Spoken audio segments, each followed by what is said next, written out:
together. Oh, it's like, oh, you have the same costume. That's great. That is very funny. We bump into each other, you know. Your club. Club. Yeah. Every third Friday of the month, former get Browns together. coaches get together. Yeah, we need more space. Coach, busy day in the NFL yesterday. That'll happen when you put a deadline on trades. We call it a trade deadline. A lot of talk about where Broncos wide receiver Demaryius Thomas would be traded. Turns out it was the Texans.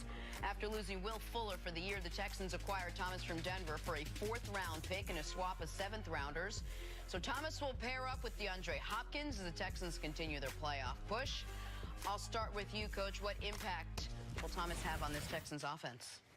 I really like this trade. Now, I was surprised that Houston would do anything with a former Denver player based off the Brocktoberfest, experience, but they went back to it.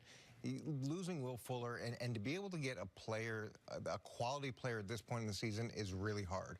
You look at the waiver wire at the beginning of the season, there's not much there. When you get to mid-season, to try to get a guy that can actually have an impact on what you're doing, it's almost impossible to do. So losing Will Fuller and being able to replace him with Demaryius Thomas, I think, is a great situation for them. And Tennessee is trending the right direction. Texans. I mean, the Texans are, Tennessee's not trending the right direction.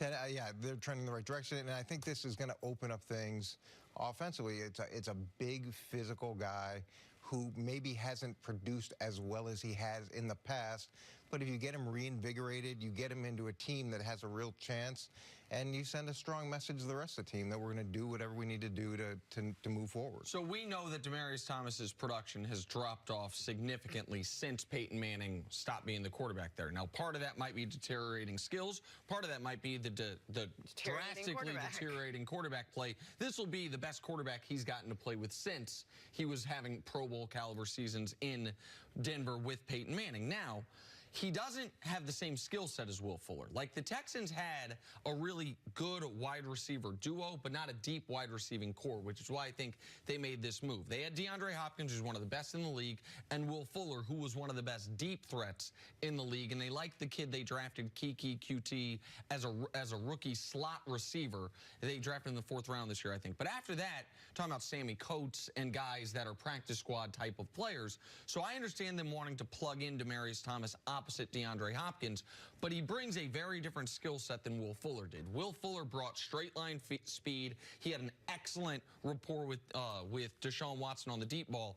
I don't know if Demaryius brings that, but I do think he's better than Sammy Coates. I do think he makes them better right now. What the Texans say is, we're 5-3 in a winnable division. We potentially, if the Patriots or Chiefs backslide, maybe we somehow could turn 0-3 into a bye. Like, we're going to go for it right now, and giving up just a 4th-round pick when you're probably going to win your division, I don't think that's overpaying for Demaryius. I could say he's a solid receiver. That's about as high as I can take it right now.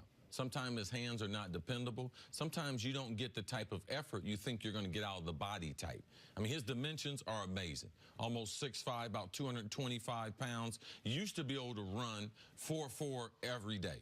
Now you don't necessarily see that. So I worry, can they get him in that possession role and be able to feed him, because I believe Deshaun Watson will make him a better wide receiver, but are his hands going to be dependable? I know in the locker room, he's a hard-working guy. He will fit into the locker room. He's not a high-maintenance guy. You have not seen him, through all the criticism the last several years in Denver, do a bunch of complaining. So he will fit in to what Bill O'Brien is doing. And the Texans, they are trying. At 5-3, their roster did get better when you added Demaryius Thomas to it. Coach, this is an interesting Texans team to figure out. They're 5-3, but Nick points it out. These are close wins that they won. Except for the last 2 weeks. Right, they pretty close. Does this actually make them legit contenders in the AFC? Well, losing Will Fuller, I think, would have hurt their chances dramatically, and that's why this trade was very important. Because if you're pushing all the coverage to Hopkins, which most teams do, that second guy has to have the ability to make you pay. And if you don't have that second threat that can make you pay when you take away the first guy, then you become less than one-dimensional. So that's why I think this is really important.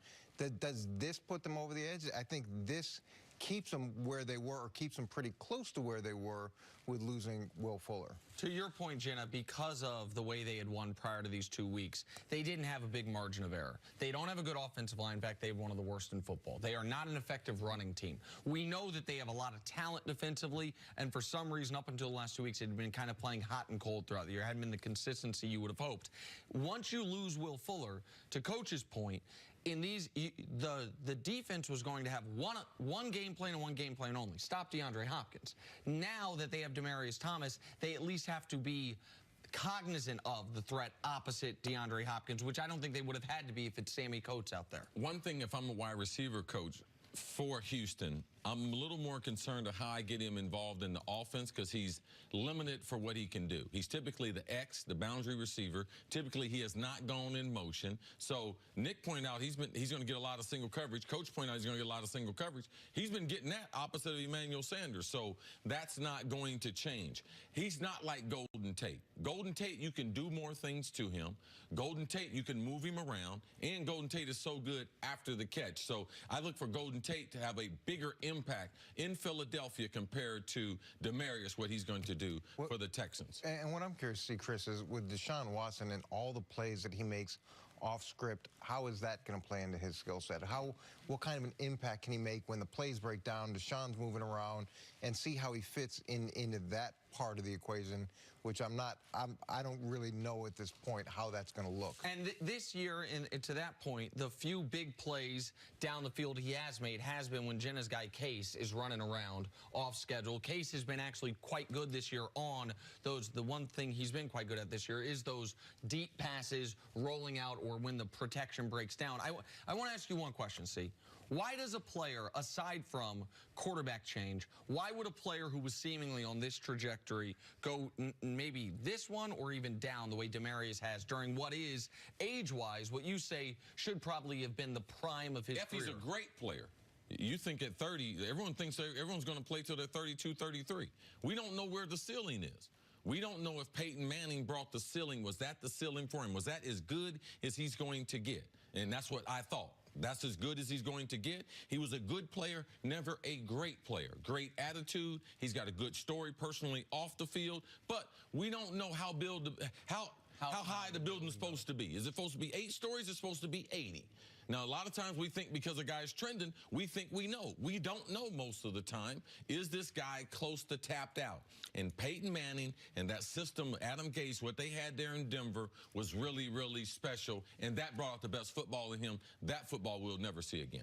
And it's going to be interesting, too. This is the first time he's played for anybody else. Yeah. Like his whole world has changed dramatically.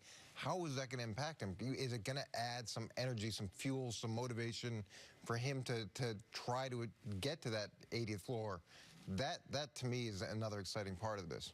All right, great note about Case Keenum. Got to take a break. Coach, stick around. Coming up, should Aaron Rodgers be furious that the Packers were sellers at the deadline? Next on First Things First. He's done well scrambling, but when